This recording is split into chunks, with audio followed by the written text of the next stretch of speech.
Bem, agradeço, nós, em nome da escola e do Instituto Politécnico, agradeço a vossa presença e agradeço particularmente a presença do Mário. Eu acho que não merece a pena eu estar a fazer grandes apresentações, porque provavelmente, ou de certeza, todos já conhecem ou já ouviram falar do Mário Alpiarça. Ele é, desde o primeiro dia, aqui um companheiro nosso da escola e aqui também das atividades do BTT aqui na cidade. Está connosco desde o primeiro evento que eu e o Nuno organizámos aqui na escola sobre o BTT, que já foi quase no século passado, e as bicicletas eram só de ferro. E então vamos falar um pouco aqui sobre o trabalho que em parceria se está a fazer entre o desporto escolar e a Federação Portuguesa de Ciclismo e o trabalho que ele tem feito. E no fim, depois disto, daí por mais um pedacinho, também apresentar um livro, o segundo livro que ele escreveu e que ele editou sobre o BTT. Muito obrigado pela vossa presença e vamos aproveitar.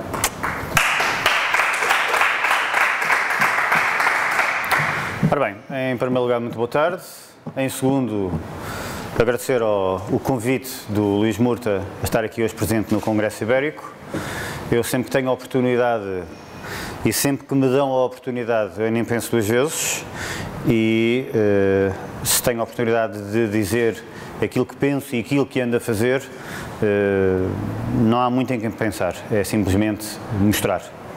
Ora bem, de uma forma muito rápida, há aqui gente, se calhar, que eventualmente não sabe quem é que eu sou. Eu posso me apresentar um bocadinho um pouco melhor, mais específico, e posso dizer que sou professor de Educação Física, dou aulas já há uma série de anos, mas estou há 16 anos em Vila Real de Santo António, onde tenho fundamentalmente exercido a minha atividade numa escola, Escola Básica 2-3 Dom José I. Desde anterior a essa data, desde 92, 93, que ando muito ligado a esta história do BTT, a andar de bicicleta desde 91 e digamos que esta história do BTT é, obviamente, e sem preocupação absolutamente nenhuma, é uma paixão. É uma paixão que se vive e que, portanto, é mais ou menos como respirar e transpirar. Mais ou menos a mesma coisa. Aquilo que eu vos venho apresentar hoje é algo que me parece que é importante, que é dar-vos a conhecer aquilo que se está a fazer neste momento ao nível do desporto escolar e aquilo que se está a fazer ao nível do desporto escolar com uma série de entidades que nós neste momento consideramos como fulcrais, como estratégicos, para que esta história da iniciação ao BTT venha a ser um fenómeno à escala nacional e um fenómeno ligado decididamente e concretamente àquilo que é a escola pública. Este é, digamos que, o meu último trabalho dos últimos 3 anos e, portanto, há aqui uma série de pontos que eu gostaria de partilhar com vocês. Portanto, é isto que eu vou fazer hoje. Nós podemos fazer digamos que na parte final, eventualmente, alguns de vocês podem ter uma série de questões para me colocar, mesmo que sejam eventualmente descontextualizadas daquilo que foi dito, mas que tenha a ver com o BTT, não tenho problema nenhum em tentar responder, pelo menos. Então vamos lá. Ora, sai daqui e para aqui e...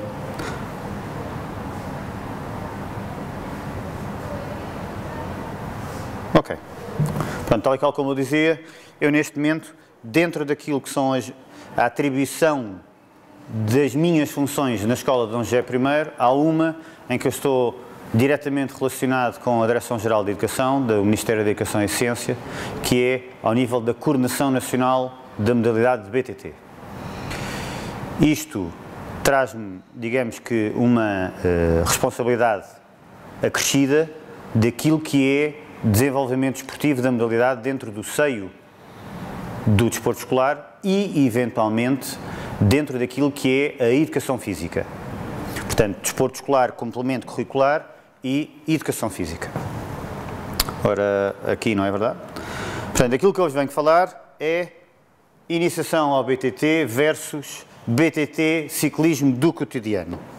O que é que eu quero dizer com isto? É algo tão simples quanto cada vez mais é necessário começar a pensar na bicicleta como um todo. Um todo que tem a ver fundamentalmente com um direito de cada um. Direito de aprender e de poder usufruir da bicicleta. Da bicicleta no dia-a-dia, na deslocação de A para B.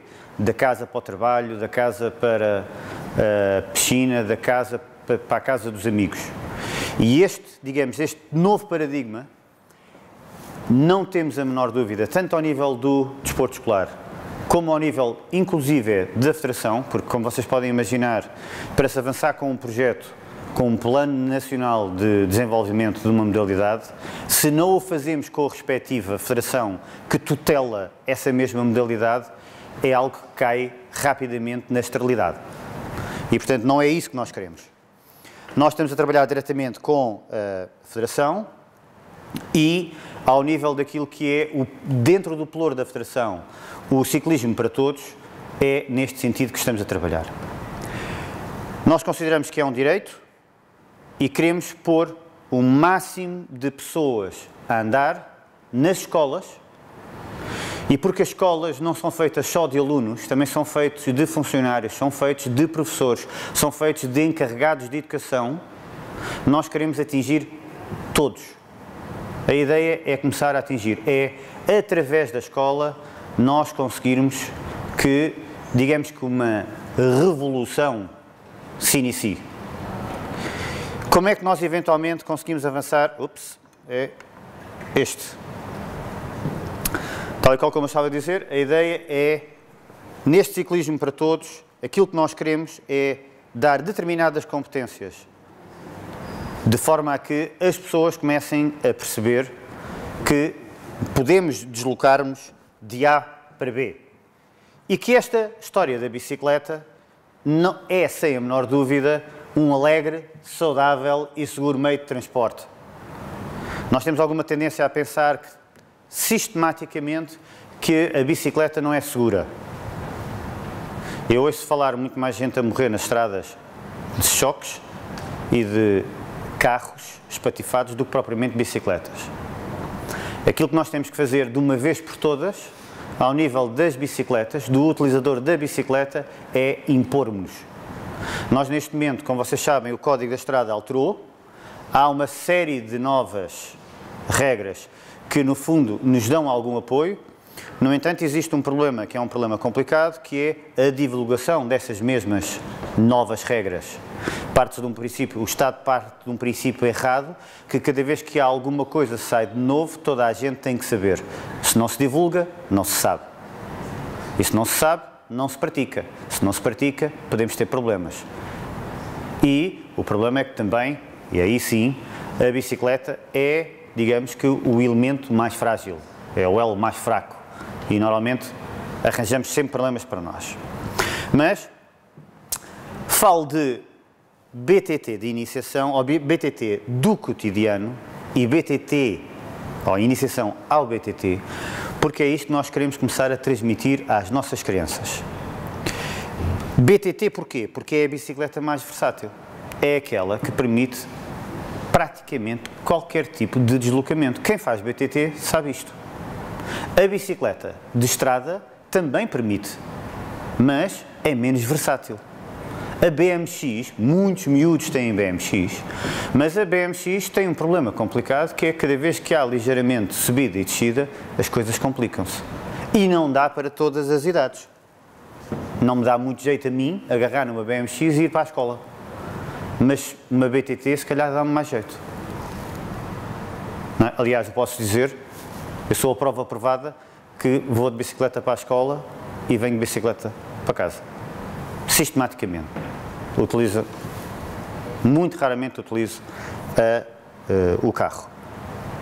Mas podemos falar também, porque existem determinadas povoações muito planas ou distâncias muito curtas a percorrer, que a BMX também serve perfeitamente. E é também, não tenho a menor dúvida, alegre, saudável e seguro para se transportar de A para B. Temos um outro aspecto importante que é, para nós conseguirmos pôr as nossas crianças, os nossos jovens, os encarregados de educação, porque muitas vezes nós sabemos isto, os filhos são elementos de evolução dentro do seio familiar. Muitos filhos levam novas práticas para casa que depois são os próprios pais que as passam a praticar. Eu lembro-me, por exemplo, houve uma revolução autêntica ao nível daquilo que era a separação do lixo. Quem levou a separação do lixo para casa, para muitas casas, não foram os pais, foram os filhos. E foram os filhos que depois obrigaram os pais, quase que obrigaram, ou mesmo obrigaram os pais, a uma nova prática. É um bocado nesta ideia que nós queremos também avançar. E, portanto, há aqui, obrigatoriamente, um processo de ensino-aprendizagem que é necessário iniciar e não temos a menor dúvida que dentro destes 7, que são aqueles que eventualmente, estes 7 contributos que a aprendizagem, ao nível daquilo que é a iniciação ao BTT, não temos a menor dúvida que são estes as grandes mais-valias e que podem e que devem começar a imperar. Portanto, um primeiro tem a ver, obviamente, com a pegada ecológica. Quanto mais bicicletas existem a circular, são menos carros a andar. Por exemplo, quem é pai aqui sabe que sistematicamente, cada vez que às 8 e pouco, ao primeiro tempo da manhã, para ir para uma zona onde há uma escola, é um pandemónio. Temos uma fila indeterminada de carros que nunca mais para a depositar filhos na escola. O que é que nós estamos a conseguir com isto? Estamos a conseguir que os nossos filhos possam acordar mais tarde, quer dizer que podem ir dormir mais tarde. Podemos eventualmente nem nos apercebermos se eles tomam um pequeno almoço ou não. Pouca capacidade de autonomia, porque estão à espera que alguém os vá pôr nas escolas. Pouca capacidade de decisão de que percurso é que fazem. Como é uma atividade física, nitidamente, e se eles começam a ter uma prática regular de deslocamento do cotidiano, nitidamente, aquilo a que nós chamamos os benefícios ao nível da saúde individual e coletiva automaticamente aumentam, não temos a menor dúvida, mas não só, porque também neste momento temos quase uma epidemia de gente que não faz absoluta atividade física nenhuma e que começam a ter problemas ao nível da obesidade. Não é? Já se começa a falar, inclusive, é que não muito daqui a muito tempo os filhos começam a morrer primeiro que os pais, coisa que é estranha. Não é? E, portanto, isto é verdadeiramente assustador. Quer dizer que temos que pensar não só nesta história da bicicleta, mas também há uma série de outras coisas que temos que pensar também fazer. Portanto, estes, digamos que são as principais. Maior nível de autoestima, maior nível de autocontrole, maior nível de autoconceito, perceberem que realmente são capazes de fazer são capazes de ter uma série de decisões, são capazes de deslocar-se para onde querem. Estes são pontos extremamente importantes. Portanto, a ideia é passar por este processo, vamos ter estes contributos que são fundamentais. Como é que nós vamos começar a fazer isto? A ideia é, ao nível da expressão físico-motora do primeiro ciclo, incidirmos fundamentalmente ao nível do 3º e 4º ano de escolaridade, isto é, estamos a falar nos 8, 9, 10 anos. O novo programa do desporto escolar 2013-2017 já integra estes alunos do primeiro ciclo a partir dos 8 anos e, portanto, é exatamente nestas idades onde nós queremos começar a intervir. Porquê? Porque aprendem a andar de bicicleta e, se quiserem continuar uma prática regular de bicicleta, ou de ciclismo, ou de BTT, podem imediatamente começar a participar no complemento curricular, isto é, desporto escolar. E depois, também, ao nível da educação física, para o 2º e 3º ciclo. Há um aspecto complicado ao nível do Programa Nacional de Educação Física, que é, não existe BTT. Existe sim cicloturismo e ciclocross e cicloturismo.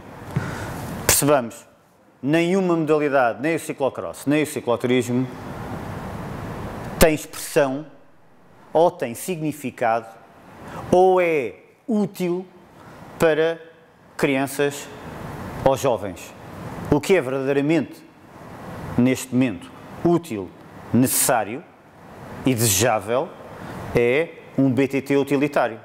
É, mais uma vez, dar determinadas capacidades aos nossos jovens de forma a que eles comecem a deslocar de A para B. Tão simples quanto isto. E, portanto, nós temos não só aquilo a que chamamos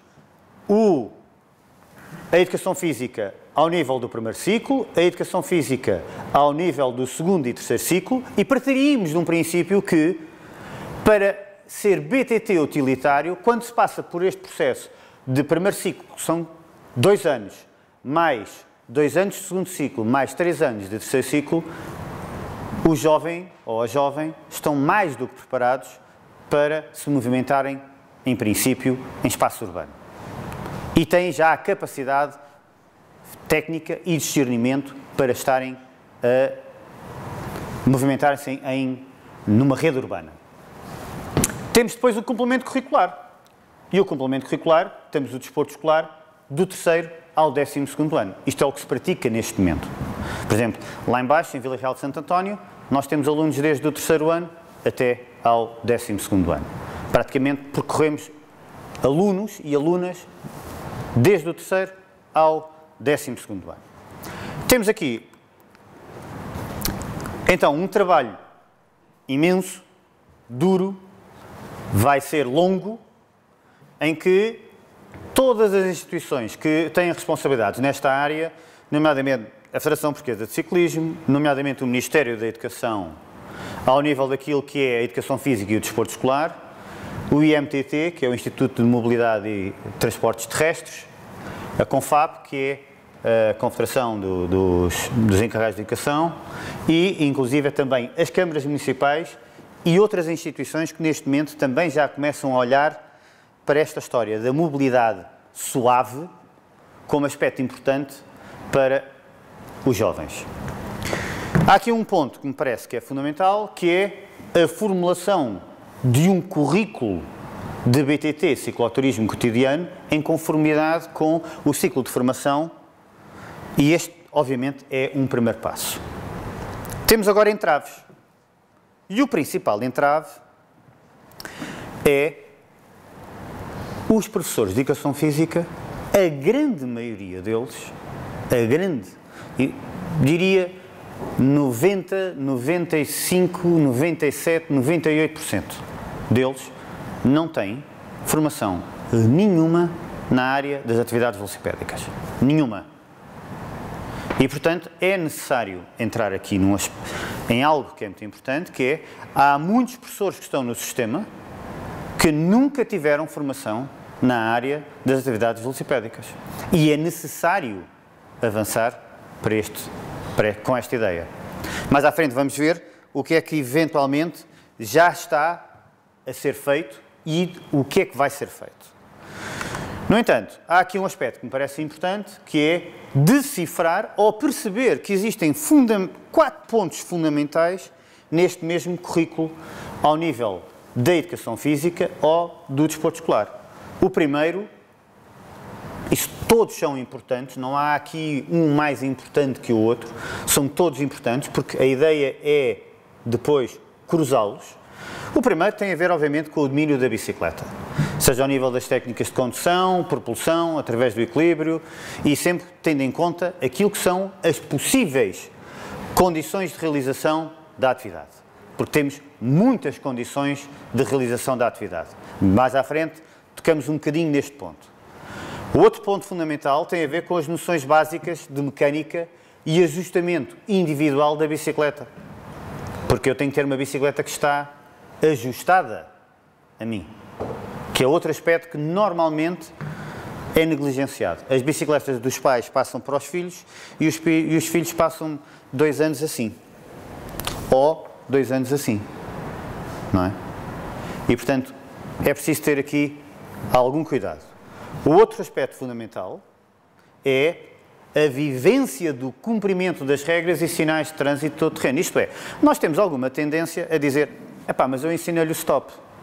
Eu disse-lhe o que era o stop. Sim, mas ele nunca vivenciou um stop. Se ele nunca vivenciou um stop, ele está lá ao stop e passa. Depois é atropelado. Ele tem que chegar lá e parar. Ele ou ela, parar. E parou 200 vezes. Ela vai se habituar a que cada vez que vê um stop, para. Estou farto de ver pais a passarem por stops com os miúdos e não param. Não para. Próxima vez, ele não para. Vai sozinho, não para. E leva com o carro. Tão simples quanto isto. E o outro, que é isto que nós estamos a dizer, que é a aquisição de comportamentos de defesa. Nós aprendermos a ser vistos, aprendermos a ser ouvidos, aprender a usufruirmos da via pública em conformidade com as regras e não nos deixarmos, no fundo, acobardar. Por exemplo, contra mim falo. Se calhar muitos de vocês conhecem a estrada que vai entre Castro Marim e Vila Real. É uma reta, basicamente, com grande visibilidade. Tem uma berma relativamente pequena. E eu faço uma coisa muito simples. Aquilo que a regra de trânsito diz é que eu devo ir na via e, portanto, eu devo ir dentro da linha contínua, eu devo ir cá dentro. É aqui que eu tenho que ir. O mais à direita, mas tenho que vir aqui. E a regra diz agora que, inclusive, eu posso ir aqui e, se não houver problema nenhum, pode vir outro em paralelo. Quer dizer que, se há um carro que vem por trás e quer nos ultrapassar, vai ter que se afastar no mínimo 1,5 m. Aquilo que acontece, eventualmente, é que nós apanhamos pessoas a conduzir que nos veem, mas ignoram-nos. Portanto, no fundo, observam, mas não veem. E a pergunta que eu faço é assim, como é que eu coloco crianças a fazer isto, que era o que eu devia realmente fazer, quando eu não sei se vem algum que não vê nada, ou que vem bêbado, ou que vem drogado, ou que vem chateado com a mulher, ou que vem chateado com o trabalho, e não vem olhar para lado nenhum e me bate nos miúdos. O que é que eu faço? Meto na berma. Estou a conquistar o espaço que a lei me deu? Não. E agora o que é que eu faço? São perguntas que eu atiro para o ar. Que nós devíamos tentar conquistar este espaço, não tenho a mais mínima dúvida. Só que a regra, na minha opinião, está mal feita. Não devia ser 1,5 m. Cada vez que há um ciclista na via pública, queres passar, passas como se tivesse um tanque à frente. Vai para a via da esquerda. A bicicleta é como um tanque. Não podes passar a meio metro. Se passas a meio metro, riscas o cromato todo. E cada vez que não faz isto, não está a cumprir. Que é o que se faz em Inglaterra. Tão simples quanto isto. Vem um ciclista, vai na via, quer passar, faixa da esquerda e meta. Tão simples quanto isto. Mas pronto, é o que temos. É melhor daquilo que estava, sem a menor dúvida. Que nos vai trazer problemas? Na minha opinião, sim, porque, mais uma vez digo, como não é divulgado, meio mundo sabe porque anda de bicicleta, o outro meio mundo não sabe porque não anda de bicicleta. Quem vai ficar a perder? Aqueles que, eventualmente... Ora bem, isto é que eu vos apresento, tem a ver com as condições da realização da prática de bicicleta BTT. Isto é uma sistematização. Vocês veem bem lá ao fundo? Vê-se bem? Pronto, isto é uma sistematização daquilo que são condições de realização. Cada vez que nós queremos preparar os nossos alunos ou os nossos atletas de desporto escolar, é com esta perspectiva que nós temos que pensar na sua evolução. Em primeiro lugar, para vocês terem uma ideia muito simples, conforme vamos descendo neste quadro sinótico, nós vamos complicando as condições de realização. Temos, em primeiro lugar, aquilo que nós chamamos situações sem controle direto. Portanto, aquele que é o professor, aquele que é o treinador não tem controle direto. E, digamos que uma segunda grande que é as situações com controle direto. Isto é, eu como professor, eu como treinador, consigo manipular estas variáveis. Que variáveis são? Temos uma primeira variável, porque conforme fui construindo este quadro, a situação era ser fundamentalmente prático. Não entrar aqui em grandes preciosismos que depois iriam dar em nada. E a ideia é, temos uma situação sem controle direto, que é a climatologia. A climatologia eu não a controlo, mas posso, por exemplo, saber dar a volta à coisa. Como, por exemplo, ao nível aqui da deslocação de ar, temos aqui a velocidade do vento e a direção do vento. Normalmente é isto que nos preocupa, certo? Quem é que anda de bicicleta? Todos? Toda a gente anda de bicicleta. É ou não é? Preocupamos com estas duas coisas. Eu posso pôr uma primeira parte do treino a andar contra o vento, porque estou fresco, e faço a segunda parte do meu treino a favor do vento. E privilegio, por exemplo, frequência de pedalada. Este é um aspecto muito simples, em que eu faço, por exemplo, com os mais jovens, porque é uma forma de, como eu sei que hoje se vão cansar, prefiro ir contra o vento e depois a favor do vento. E pergunta-me, então, mas porquê é que não vais de lado? Lado, com figurinhas de 30 kg cada vez que leva uma rabanada de vento, pode ser motivo de queda. Prefiro ir de frente e vir de costas. Tão simples quanto isto. E dentro daquilo que é a climatologia, 3 pontos que me parecem fundamentais. Deslocação de ar, níveis de umidade e temperatura. E ponho coisas tão simples como na temperatura está ameno, frio ou calor. Não é o que nós conhecemos. Olha, como é que está? Está frio. Ah, pá, olha, está calor. Não, olha. É ou não é? E ao nível de umidade, se está chuva, se parou de chover, mas está úmido, ou se está seco. Digo inclusive aqui, e estendo esta coluna ao longo da climatologia, que é um misto destas três, dentro daquilo que é a climatologia. Portanto, estão estas três presentes e, inclusive, durante um treino, pode haver uma determinada altura em que eu estou em plena chuva e depois passo para o úmido. Ou estava seco e depois passo para a chuva e depois para o úmido. Portanto, é muito volátil. De qualquer maneira, eu posso, e nós sabemos, hoje em dia existem sites para tudo e mais alguma coisa, eu sei, inclusive, consigo saber com bastante propriedade a que horas é que, inclusive, pode começar a chover. E posso programar o meu treino de tal forma que a última meia hora, entre a meia hora e a hora, eu sei que para os meus atletas júniores, com 17, 18 anos, 10º, 11º, 12º ano, eles sabem que na parte final do treino vão apanhar chuva. Sim, epá, mas eu apanho chuva. Claro que apanho chuva. É para apanhar chuva mesmo. Temos depois outro ponto, que é advém da climatologia, que são as condições do terreno. Se está seco, se está úmido, molhado com água, lama, barro e misto. Misto porquê? Porque agora só aparece cá em baixo, parte do princípio que cada vez que está aqui só cá em baixo, só aparece uma em princípio de cada vez. Pode haver barro, depois pode estar seco. Quantas vezes passamos de uma ribeira, está molhado. Depois vamos para terreno seco. Portanto, elas vão aparecendo. Só que, como vocês veem lá em cima, se fizermos ao nível transversal, ameno, seco, zona contígua do caminho, neutra, e agora explico o que é esta história da zona contígua do caminho, que é algo que normalmente o pessoal não liga nenhuma.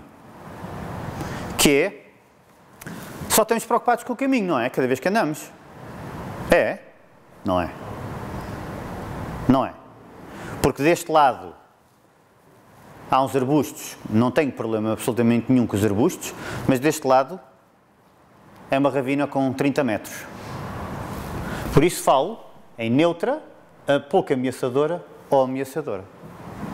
Tudo isto na cabeça de quem está a andar de bicicleta produz determinados efeitos. E por isso está aqui. Estas são aquelas que eu, por princípio básico, considero como não domino totalmente. Não domino. Posso tentar, digamos que, manipulá-las, mas elas, se estão lá, eu não consigo dizer que elas para deixarem de lá estar. E temos depois, digamos que, aquilo que chamamos de situações com controle direto, em que temos a ideia dos planos, dos tipos de terreno, das direções, da largura do caminho e a situação pessoal. Dentro daquilo que são os planos, não preciso estar a dizer-vos, aquilo que me parece fundamental é, dentro daquilo que é o horizontal, temos níveis de inclinação frontal positiva, para além do horizontal, temos depois aqui a descer e a subir, e níveis de inclinação lateral. Normalmente só ligamos à descida e à subida. Não é verdade.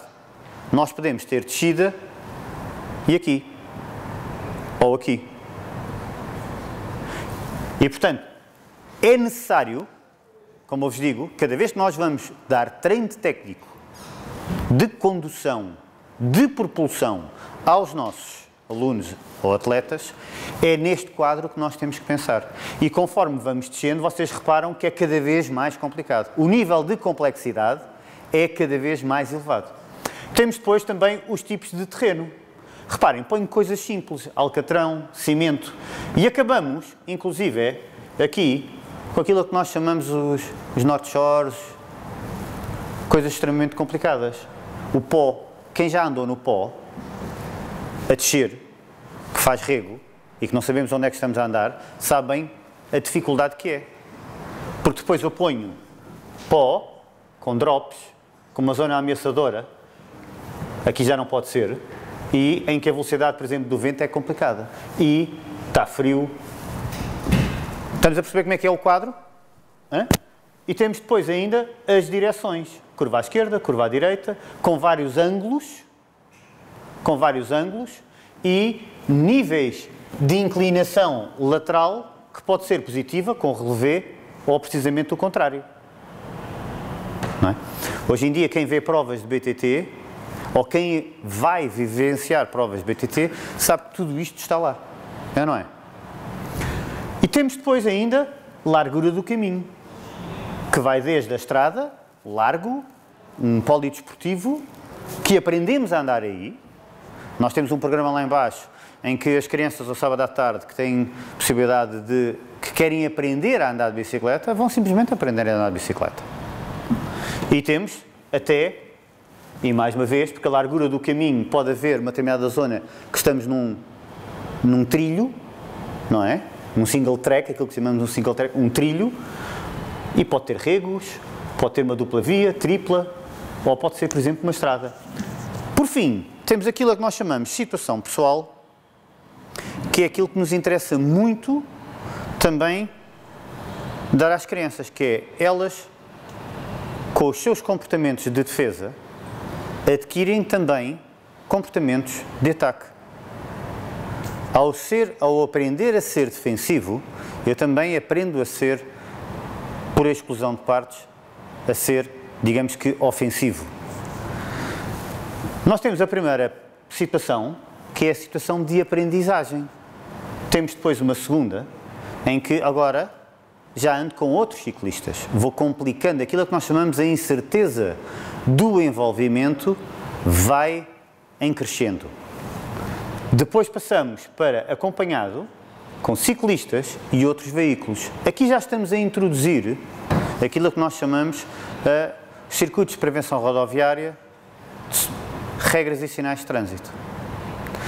Se começarmos a descer, vamos perceber que eu introduzo a competição. Até aqui, chegamos aqui.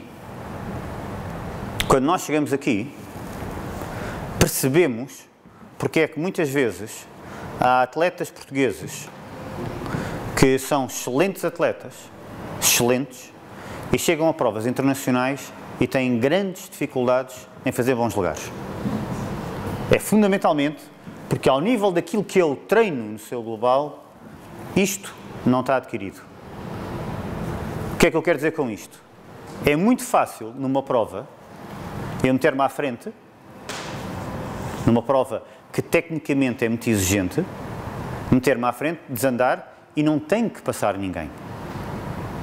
Muito mais complicado é eu ter 90 atletas iguais a mim, em que desses 90, 70 têm exatamente a mesma qualidade do que eu. E por diferenças mínimas conseguem-me ganhar ou eu lhes ganho. Quer dizer que ando exatamente à mesma velocidade do que eles e por pormenores técnicos, que se ganha um segundo ali, posso ficar atrás ou à frente. Grande problema é que isto não é treinado. E ao não ser treinado, quando nós vamos para provas internacionais em que os outros todos andam exatamente o mesmo do que nós, eles estão preparados porque estão habituados a ter muita gente nessas provas com exatamente o mesmo nível e nós não estamos. Por isso é que nós ficamos muito preocupados cada vez que vemos um júnior que vai a um campeonato da Europa e fica num lugar para trás e dizemos, ele não presta. Não, ele não presta. Ele presta. Tem que aprender ainda muita coisa. E tem que aprender, nomeadamente, a ser suficientemente agressivo para que isto seja uma prática comum dele. E o problema é que não é. Um bom júnior em Portugal, mete-se à frente, desaparece, dá 2 minutos ao segundo, não teve problemas nenhuns com ultrapassagens. Ok. Isto dá-vos uma ideia daquilo que é as condições de realização. Portanto, nós aqui andamos desde a estrada até ao todo-terreno mais complicado possível de imaginar. Há aqui situações que eu vos posso pôr que nem eu me atrevo. Não é? Eu já sou velhote, não é? Mas não me atrevo. Continuando, muito rapidamente. Para vocês terem uma ideia do trabalho que tem que ser feito ao nível daquilo que é o Programa Nacional de Educação Física e, portanto, aquilo que nós chamamos ciclocross e cicloturismo, que é o que está definido para o Programa Nacional de Educação Física, vocês reparem, o Programa Nacional de Educação Física tem 3 níveis de competências, de objetivos, em crescendo de dificuldade. O nível introdutório, nível elementar e nível elevado. 3 níveis, não é? De objetivos específicos. Ao nível do ciclocross, reparem bem o que é que se passa. Admite as indicações que lhe dirigem. Sim, senhor. Portanto, tem a ver com, digamos, as relações interpessoais. Ele ouvir e admitir aquilo que são as indicações do professor ou treinador. Coopera com os companheiros nas normas de segurança. No ciclismo, sabemos todos que cada vez que não cumprimos normas de segurança, não nos pomos só em risco, como pomos todo o grupo que vai connosco em risco. Sabe adaptar a altura do selim à sua estatura e arrumar o material velocipédico.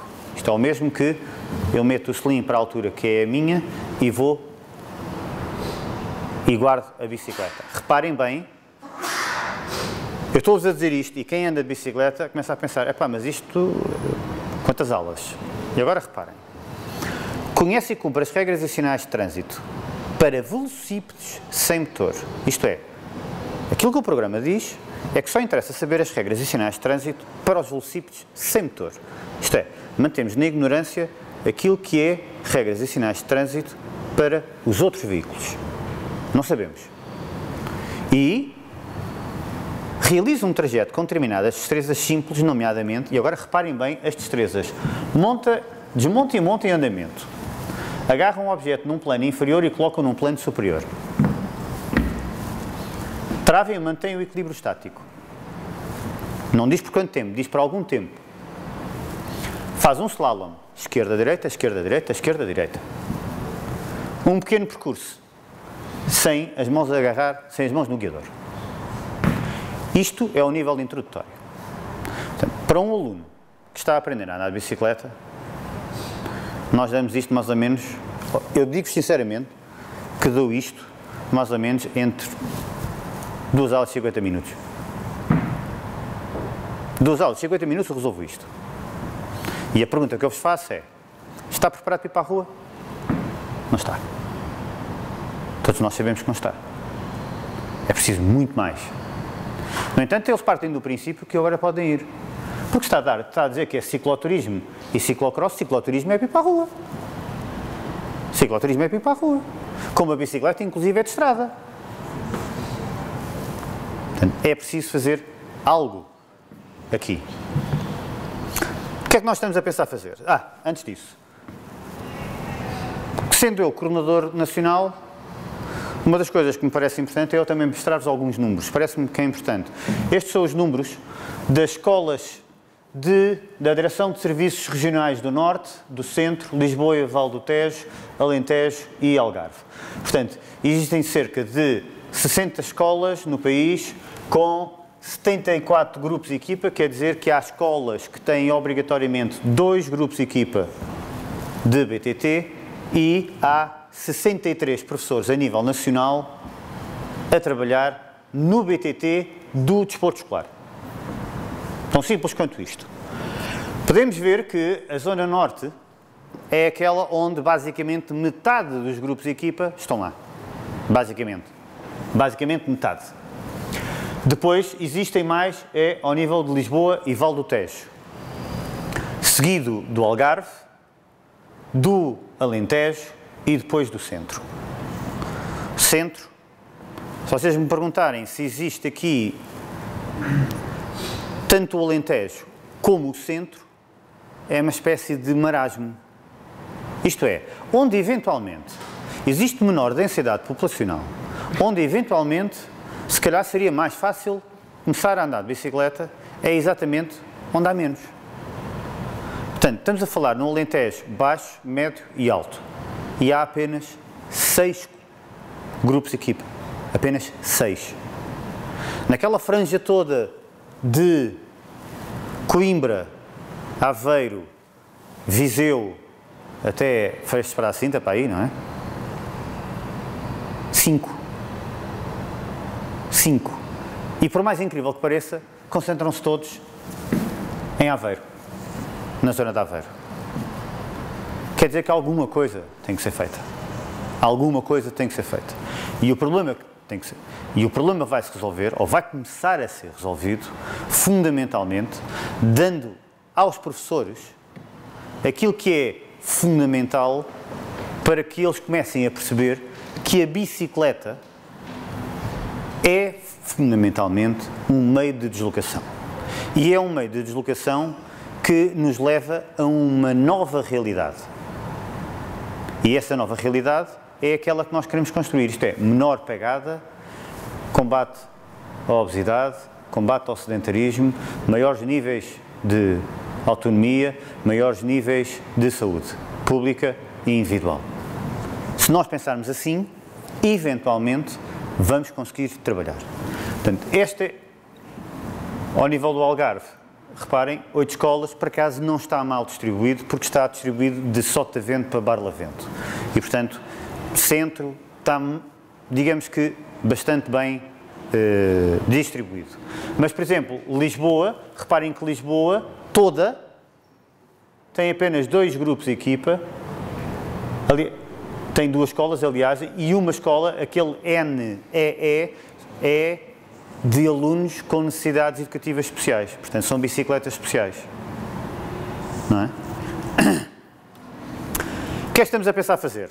E é isto que eu agora vos quero mostrar e onde perdemos bastante mais tempo. Primeiro, há aqui uma série de entidades que nós consideramos como organismos estratégicos do plano de desenvolvimento do BTT, do desporto escolar, 2014-2017.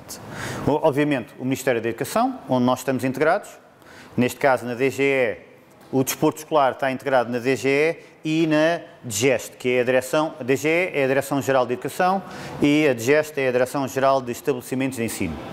Não é? Portanto, está, digamos que aqui, nestes dois, ao nível financeiro, está fundamentalmente ao nível da DGEST e ao nível de projeto, está ao nível da DGE. Há um parceiro estratégico que nunca ninguém tem em conta e que eu considero como parceiro fundamental, porque inclusive é sistematicamente posto de parte, que é o Comitê Olímpico de Portugal. Há uma missão do há objetivos bem definidos ao nível do Comitê Olímpico de Portugal, que a grande maioria dos professores de Educação Física não faz a mínima ideia.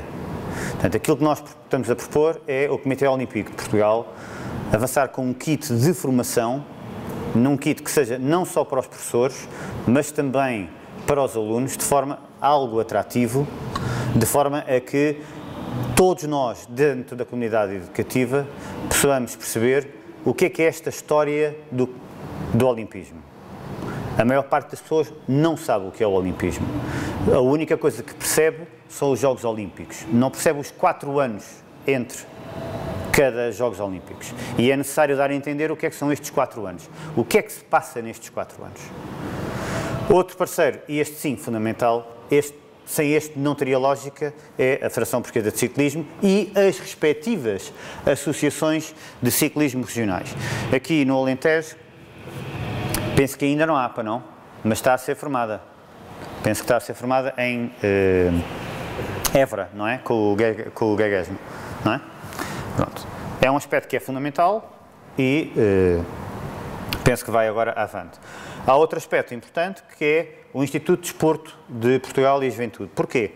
Porque a Federação Portuguesa de Ciclismo avançou com um projeto de ciclismo para todos, que a ideia é implementar este mesmo projeto de ciclismo para todos na escola pública.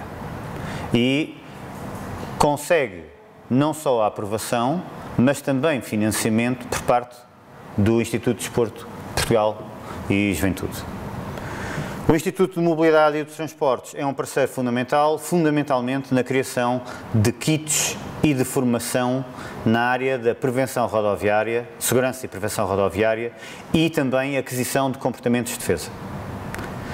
As câmaras são outro parceiro fundamental, porque, por exemplo, posso dizer, se as escolas, à hora do início das aulas e ao final das aulas, são um viveiro de carros de passagem ou de depositar ou de recolher crianças, nós temos que começar a criar exatamente na área de influência dessas mesmas escolas, zonas em que em vez de andar a 50, andamos a 30, com suficientemente lombas para que os carros andem mesmo a 30.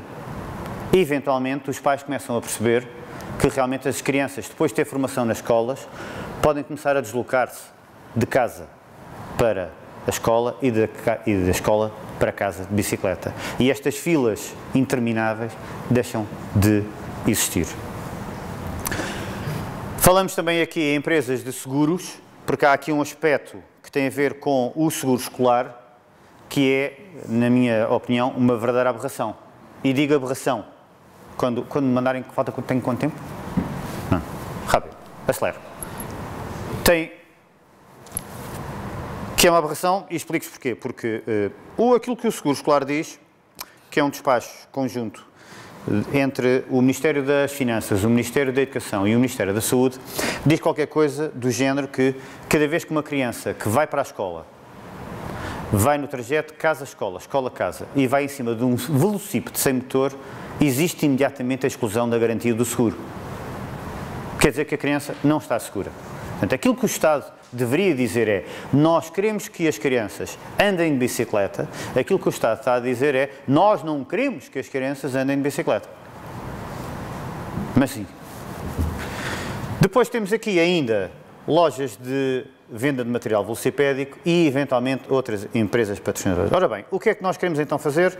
Algo tão simples quanto isto. Primeiro, formação contínua de professores tendo uma dupla valência. Negociado com a respectiva federação, formação contínua de professores de Educação Física, em que, após 2 cursos de formação, podem fazer imediatamente exame para curso de treinador nível 1 e são imediatamente equiparados a treinadores nível 1. Onde é que fazem o estágio? Como é um curso profissional, têm que fazer um estágio. Onde é que podem fazer o estágio? Não têm que fazer no clube. Podem fazer com um grupo equipa de BTT do desporto escolar. E, portanto, mantemos as coisas todas ao nível do desporto escolar. Isto está negociado e, em princípio, vai começar já a avançar, em princípio, em setembro, com a formação. Outro aspecto fundamental e isto é uma noção integrada de desenvolvimento, isto é, não estamos só à espera que seja a Federação a dar-nos tudo, nós também queremos que haja aqui fluência de informação e de pessoas entre os dois sistemas, ao nível da formação de alunos, juízes e comissários na área da modalidade, neste caso do BTT.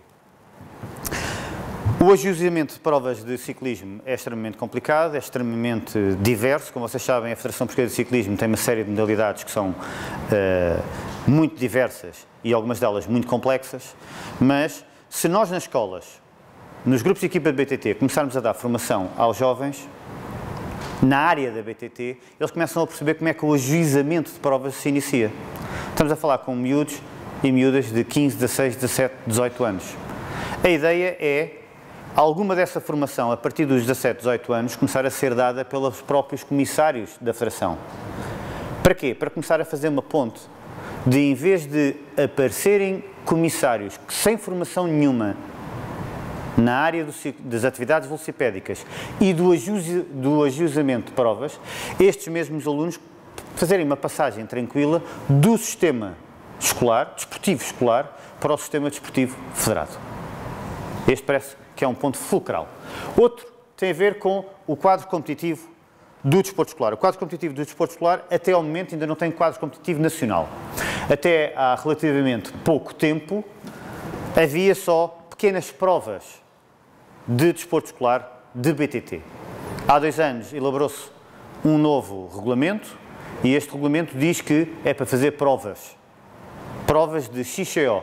E a razão é simples, porque dentro das provas que existem de BTT, o XCO é aquela que está mais apropriada a estas idades e, eventualmente, são as bicicletas também mais baratas para eles poderem utilizar. E por isso é que se optou pelo XCO. Não é o XCO que vocês eventualmente têm a noção de ver nas provas nacionais, é mais, digamos que, mais soft, mas é esta a modalidade. Não há quadro competitivo nacional e nós pretendemos, inclusive através da Federação e das associações regionais, para o ano, avançarmos com o primeiro encontro nacional de BTT com uma prova de XCO. Temos depois o quadro competitivo do desporto federado, que é, arranjamos aqui, digamos que, um lote de situações em que nós conseguimos pôr os miúdos do desporto escolar, que não sabem se gostam realmente das provas federadas, poderem ir às provas federadas a custo zero. Apenas com 2 documentos, que vão ser normalizados. Uma autorização do encarregado de educação, a responsabilizar-se, e uma autorização do agrupamento onde essa criança está a ter aulas, a dizer que sabe que ele vai correr e, portanto, o seguro que tem é o seguro escolar. E, portanto, estamos aqui a ver possibilidades de, inclusive, se um clube do desporto escolar quiser se federar, que há essa hipótese ao nível do Programa Nacional, federar-se a custo zero. E até aos 14 anos, as crianças federarem-se também a custo zero. Portanto, isto são mais-valias para algumas zonas onde não há clubes, não há coletividades, serem as próprias escolas a constituírem-se como clubes federados. Temos depois ainda outro aspecto fundamental, que é este da formação de alunos para a mobilidade cotidiana. Como eu vos disse, foi aprovado um projeto da Federação pelo IDPJ para aquilo que nós chamamos um núcleo de ciclismo para todos, que em princípio vai arrancar em Lisboa, em que a ideia é as crianças de um determinado agrupamento, crianças, jovens, professores, encarregados de educação, terem ali uma possibilidade de aprenderem a andar de bicicleta, na perspectiva do ciclismo para todos, na perspectiva de... O que é que ele está a dizer? 5 minutos? 5 minutos. Ok. Está rápido. Comunicação, colaboração e protocolos entre organismos. A ideia é digamos que há outro item dentro daquilo que é o plano de desenvolvimento, que é nós coordenarmos agora com as várias instituições, seja ao nível dos seguros, para resolver o problema do seguro escolar, seja ao nível do IMTT, para, por exemplo, a formalização de kits de formação, que depois são distribuídos pelas direções regionais para as escolas que quiserem avançar com atividades de segurança, prevenção e segurança de rodoviária, terem ali um kit, tanto para os professores como depois para os alunos, para eles depois saberem e usufruírem de circuitos de prevenção rodoviária. Temos depois outro aspecto fundamental, que é captação, aquisição, criação de espaço de arrumação de material velocipédico nas escolas. Por exemplo, nós para o ano que vem, por exemplo, na minha escola, vamos avançar com um projeto que é assim, há muitas pessoas que têm bicicletas em casa e não fazem absolutamente nada com elas. Estão lá paradas, ponto final parágrafo, estão mortas as bicicletas. Uma bicicleta que não anda está morta. E a ideia é nós ressuscitarmos essas bicicletas. Para quem? Para nós, para os nossos alunos. Alunos que não têm... O ciclismo, como vocês sabem, não é um desporto demasiado democrático, é muito mais fácil arranjar um par de sapatos que custa 30 € e vai praticar. A bicicleta não é assim, é mais caro. E, portanto, nós, desporto escolar, queremos avançar também com esta ideia de que as escolas podem captar junto das associações de pais, avançar com esta ideia de quem não utiliza essas bicicletas, se estão lá mortas, nós conseguimos ressuscitá-las e pôr as crianças a andar de bicicleta. Portanto, tão simples quanto isto. Depois, divulgação de boas práticas. Dentro daquilo que é o site da Coordenação Nacional do Desporto Escolar e da Federação Portuguesa de Ciclismo, estamos a pensar num link, pôr um link, em que é aquilo que nós chamamos de boas práticas. As boas práticas é exatamente, por exemplo, esta, de arranjamos um panfleto, um flyer, arranjamos uma forma de chegar aos encarregados de educação, de forma que os encarregados de educação nos trazem bicicletas. A bicicleta até pode nem estar boa, pode até estar toda furada, pode estar toda estragada, mas tem ali de 7 ou 8 peças que me interessa para outra e monta outra bicicleta. Agarro em alunos que fazem manutenção de bicicletas. Esta tem que ser a ideia de futuro. E, dentro daquilo que já tinha dito, dentro daquilo que é o projeto especial que nós vamos avançar, que é com o Núcleo de Ciclismo para Todos, em princípio será em Lisboa, por razões estratégicas, porque fica ao lado da Federação, posso dizer que é na zona de São Domingos de Benfica, que fica mesmo ao lado do Monsanto, e inclusive de uma pista de BMX que neste momento a Federação Portuguesa de Ciclismo está a construir. E portanto, é esta ideia, com aqueles organismos estratégicos que, entretanto, nós mostramos, é com esta ideia que nós queremos, de uma vez por todas, dar aqui um salto qualitativo e quantitativo na prática da atividade velocipédica. Iniciação a BTT, pôr o máximo de crianças a andar de bicicleta. E, para acabar, muito obrigado.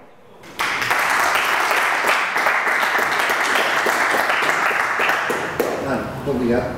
Queres, não sei se queres já falar do livro? Eu tinha aqui alguma pergunta. Tens? Então, mas pá, se alguém tem pergunta, sim. Tenho conhecimento de várias escolas onde há clubes de BTT à quarta-feira. Mas é atividade interna. Onde quem dá essas aulas, ou quem vai com os miúdos, são professores de outras áreas sem ser de educação. Atividade interna. Aqueles números que eu lhes apresento, é aquilo que nós chamamos, dentro do desporto escolar, existem basicamente três níveis de atividade. Aquilo que nós chamamos o nível 1, que é a atividade interna, isto é, os professores de educação física e eventualmente outros professores podem avançar, por exemplo, há professores que não são de educação física e que têm formação profissional numa determinada modalidade e que podem dar, por exemplo, o desporto escolar ao nível da atividade interna. E, inclusive, candidatarem-se ao nível 2, que são os tais grupos de equipa que depois vão competir com outras escolas. Está a ver? Nível 2. Não é? E, eventualmente está, desde que tenham formação específica relativa à modalidade que querem dar da respectiva federação. Por exemplo, estamos a falar de ciclismo, por exemplo.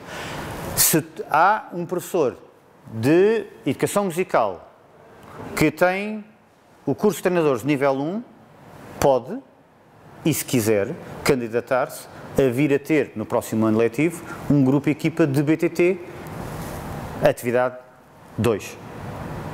Certo? Respondi?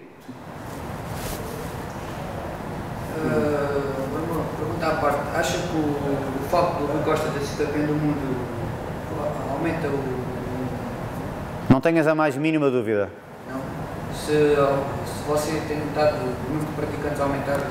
Cada vez que tu ouves sistematicamente o nome Rui Costa, há uma série de crianças que lhes brilha os olhos. Responde-te assim? Responde? Não sei, estou a perguntar. Há muita gente que... tu és novinho, já ouviste falar no Carlos Lopes? Pronto. Quando o Carlos Lopes ganhou a maratona, todos corríamos a maratona. Todos. E montes de gente foi para a rua começar a correr a maratona. Tem ou não tem razão? Aqui os dois meus colegas são... Hã? Toda a gente corria a maratona. E agora toda a gente é campeão mundial. Sempre que temos um fenómeno grande, nós temos alguma tendência a menosprezar a importância de ter um campeão mundial. Quando nós, se fôssemos inteligentes, fazíamos exatamente o contrário. Ele é um elemento preponderante neste momento no desenvolvimento da modalidade. Mais ainda, porque ele é fruto de boas práticas que foram feitas neste país. Porque quem tem boa formação, há bocado falavam-se em saltar etapas de formação na ginástica, não era? Na ginástica, no handball, no voleibol, na natação e no ciclismo. Se não saltamos e cuidamos bem, e se é realmente bom, não temos a menor dúvida que a tendência é vir a ter bons resultados. E, portanto, ele é, digamos que a prova provada que as boas práticas dão frutos. Por isso, aparece em tudo o que é sítio relativamente à Federação Portuguesa de Ciclismo. E parece-me muito bem. Tal e qual como, por exemplo, ao nível do BTT, o David Rosa. E outros que, entretanto, poderão vir a aparecer e que se... Hã? O Leão Pinto. O Tiago Ferreira. Não é? Fundamental. Saber cuidar. É preciso, obviamente, que o atleta também perceba que, a partir do momento em que ganha um título destes, a vida dele já nunca mais vai ser a mesma. Nunca mais vai ser a mesma. Não é? Porque antigamente tinha 30 olhos a olhar para ele, agora vai ter milhões. E, portanto, passa a ser imediatamente um modelo. Imediatamente. Não é? Porque é como eu te digo, agora todos somos campeões mundiais. Tu vês os miúdos a andar, ou vês os graúdos, ou vês os mais velhos, e diz, eu sou o Rui Costa, e põe-se a subir uma ladeira à maluca. Não é? E dá tanta energia positiva que gente que não andava há uma série de tempo a andar de bicicleta passa a andar. Não tenhas a menor dúvida disso. Mais alguma? Desculpa, mas aqui também há o problema, pelo menos aqui no Alentejo, pelo menos falo aqui no Alentejo. Sim. Um indivíduo, um júnior, ou seja, o que for, quer praticar essa modalidade. Não há escolas, como é que há de explicar? Não há escolas para não há. praticar uma modalidade, porque lá em baixo, por exemplo, tem o Tavira. Sim. Lá para o norte é o Cartacho, é não sei o quê. Sim. Lá para cima. Olha, deixa-me dizer-te uma coisa. Deixa-me dizer-te assim. Estás a falar neste momento com o Mário Alpiarce. Durante muito tempo, a Federação sabe disto, durante muito tempo, houve uns tantos, tanto em Portugal como a nível mundial, que as práticas não podiam ter sido piores. De uma forma simples, quem estava dopado ganhava, quem não estava dopado não ganhava. E se queres manter no meu clube, ou fazes aquilo que eu te digo, ou não fazes. Isto foi uma prática. Não sei em que clubes, não sei quem, mas alguns clubes, como nós sabemos bem, simplesmente desapareceram. E se desapareceram, foi por alguma razão. E se os investidores desapareceram, por alguma razão também foi. E aquilo que aconteceu foi, posso dizer que há 10 anos havia muito mais filiados na Federação Portuguesa de Ciclismo na área da estrada e agora a coisa fez assim. E porquê? Porque se desinvestiu aqui. E estamos a partir aqui ao nível da estrada, mais ou menos outra vez do zero, infelizmente. Isto é, tu vais ler os jornais, houve alguém que ganha uma prova internacional, a notícia é deste tamanho. Deste tamanho, mais ou menos. Deste tamanho. É um canto. Aquilo que é mais difícil de ver. E se entretanto alguém foi dopado, primeira página, está lá tudo. Não é? E isto cria, tal e qual como há a divulgação das boas práticas, há também a divulgação das más práticas. Só que é assim, nós passamos de cavalo para burro num segundo e somos burros o resto da vida. E o problema está aqui. O ciclismo não soube respeitar-se. Eu falo pelo ciclismo. O ciclismo não soube respeitar-se. E está a pagar. Nomeadamente em Portugal. Porquê? Porque há muito poucas provas, muito poucos clubes. Porque, repara, se tu vais sistematicamente a uma prova e sabes perfeitamente que quem ganha são sempre os mesmos e por alguma razão é que não aquela que é falta de treino da tua equipa, alguma coisa estranha acontece. E perdes a motivação. Já está. Porquê é que no Alentejo não há? Eventualmente porque nas universidades, não só, não sei aqui, mas no grande conjunto das universidades do país, os professores de educação física, que podiam ser polos de desenvolvimento em cada escola, não o são. Por isso é que avançamos com formação contínua. Para quê? Para atingir aqueles que já estão na escola e que ainda não perceberam que este fenómeno é fulcral para o desenvolvimento da sociedade. Porque nós queremos ter uma pegada menor. Mais um país que a dependência do petróleo é tão grande. Nós queremos ter menos dependência. Se a grande maioria dos deslocamentos de carro estão entre os 2 e 3 km, então porquê é que não fazemos isto de bicicleta? Aumentaríamos os nossos níveis de saúde, haveria menos carros, menor pegada ecológica, menos poluição sonora, menos poluição atmosférica e maiores níveis de saúde. Portanto, é preciso é que nós, professores, temos que perceber.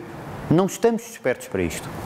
Estamos ainda muito formatados nas modalidades do desporto, do Programa Nacional de Educação Física. Muito formatados. Não é? Porque as escolas também estão formatadas para. E é o que temos. Mais alguma coisa? Respondido? Mais alguma pergunta? João, tu tinhas alguma? Não. Tá. Muito obrigado. Caro amigo. Se quiserem fazer alguma pergunta que tenha a ver com o BTT e que não tenha a ver com isto, também estão à vontade. Se eu souber responder, respondo. Mais alguma coisa que vos interesse mais? Falar mais no ciclismo.